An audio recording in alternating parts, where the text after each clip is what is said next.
So everyone has a responsibility to learn this language. It'll help you memorize the Quran, read the Quran, understand this deen. Al-Ithar, a new word. It means to give someone preference over yourself. Here's some water. Instead of drinking the water, and I have a hot, this is my water. They brought this water for me.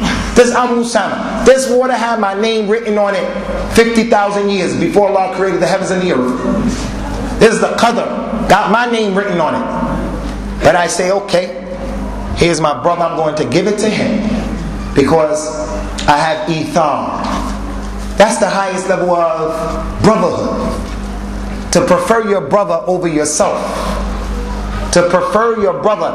It's your right what you're doing. It's your haq. But you, from your iman and your ikhlas and your ihsan and your desire to make a taqarrub with Allah, getting close to Allah, you give him that thing. Allah described the companions. He said in the Quran, لِلْفُقَرَاءِ الْمُهَاجِرِينَ الَّذِينَ أُخْرِجُوا مِنْ دِيَارِهِمْ وَأَمْوَالِهِمْ يبتغون فضلا من الله ورضوانا وينصرون الله ورسوله أولئك هم الصادقون. Allah described the muhajirin, those people who left Mecca and gave up all their property and their money lillah, and they went to Medina to start from zero. The muhajirin, they get the zakawat. Allah mentioned in this ayah, the muhajirin, those people who were expelled and kicked out of their homes and their money was taken from them. They were seeking for the ridwan of Allah, and they were seeking for the pleasure of Allah, and they helped Allah and His Messenger. Those are the sadiqun. Allah called them the sadiqun, and you're calling them kuffar. Bi'sa ma qult, qatalakum Allah. So those are the muhajirun. And then Allah described the ansar, those people who were in Medina. The ones who, when the muhajirin came to them, they opened up their hearts and their doors for the muhajirin. And this is the point. Allah Ta'ala said, وَالَّذِينَ تَبَوَّأُوا الدَّارَ وَالْإِيمَانَ مِنْ قَبْلِهِمْ يُحِبُّونَ مَنْ هَاجَرَ إِلَيْهِمْ وَلَا يَجِدُونَ فِي صُدُورِهِمْ حَاجَةً مِمَّا أُوتُوا وَيُؤْثِرُونَ عَلَى أَنفُسِهِمْ وَلَوْ كَانَ بِهِمْ خَصَاصَةٌ وَمَنْ يُوقَ شُحَّ نَفْسِهِ فَأُولَٰئِكَ هُمُ الْمُفْلِحُونَ. And those people in Medina, the ones who lived in Medina and they took iman before many of the muhajirin, they love those people who come and they make hijrah to them.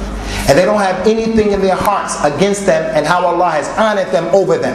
Because Quraysh better than them. Muhajirin better than the Ansar.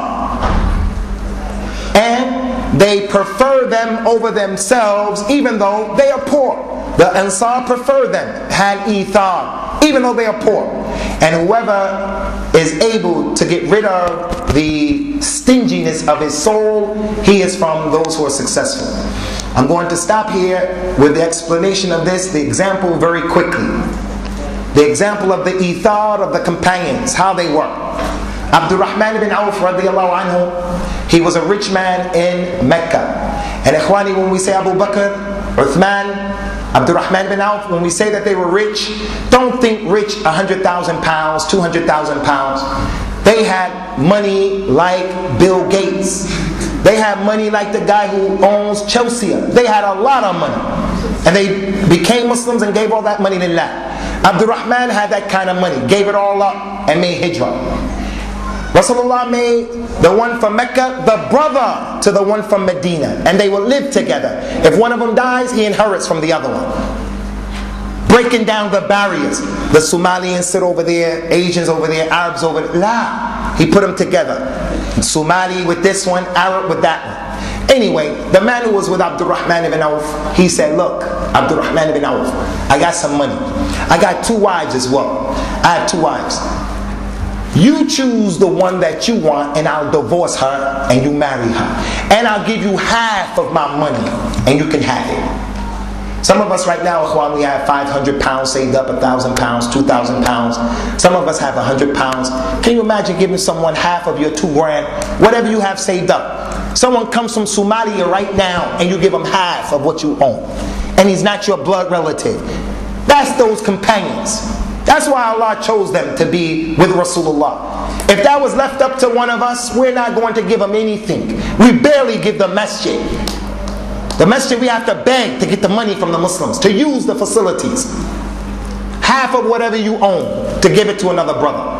The man said, Abdurrahman ibn Auf, I'll divorce the one you want. Many of us, what would we do? Well, this one, she can't cook. I don't like her anyway. She's kind of old, overweight, underweight. I'll divorce her. This is the wife you can have, and I'll keep the other one. That's what we'll do. No, you choose the one you want. Abdurrahman ibn Auf, and I'm finished now. Abdurrahman ibn Auf said, Barakallahu laka fi malik wa fi ahlik. May Allah bless you in your money and your family. Just show me where the marketplace is. I know how to hustle. I know how to get paid. I don't want to be on the welfare system if I can help it. I don't want any handouts. Nuhina and Zubad al-Mushrikeen. We have been prohibited from taking the resources of the kuffar. Inni lanasta'een bil mushrik ala al-mushrikeen. I'm not going to use a mushrik to fight the mushrikeen. وَلِلَّهِ الْعِزَّةُ وَلِرَسُولِهِ وَلِلْمُؤْمِنِينَ. I don't want to be on welfare. Just show me where the marketplace is. That's the ithar, ikhwani. Give his wife. You choose one, give his money. There are huquq of al-Islam, a lot of them. I wanted to deal with the rights that we have using the hadith of Abu Hurairah, Haqqul Muslim ala Muslim sit, the rights that the Muslim have on the other Muslims 6, but it's no time. I'm going to travel to London tonight or tomorrow, inshallah, but if we can work it in the schedule somehow, we would like to come back to finish that last part that we want to remind you of the rights that we have upon each other. إِذَا لَقِيتَهُ فَسَلِّمْ عَلَيْهِ. If you meet him, give him salams. We only give salams to those who we know. Right now there are some Asians here. They're here for the first time. First time they came to this masjid.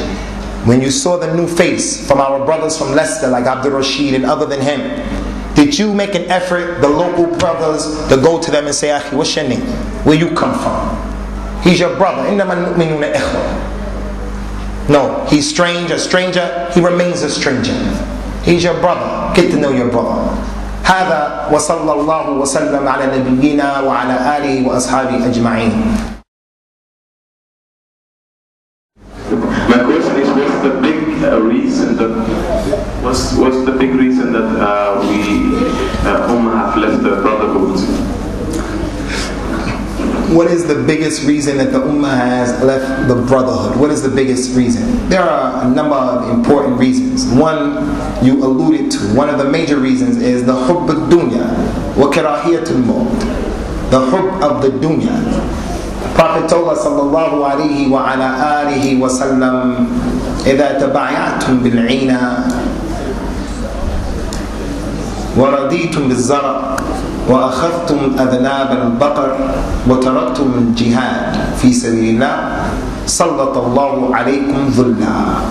If you people started to preoccupy yourselves with buying and trading with the riba, and you take the tails of the oxen and you become engaged in agriculture and you leave jihad fi sabilillah, Allah will make you people lowly.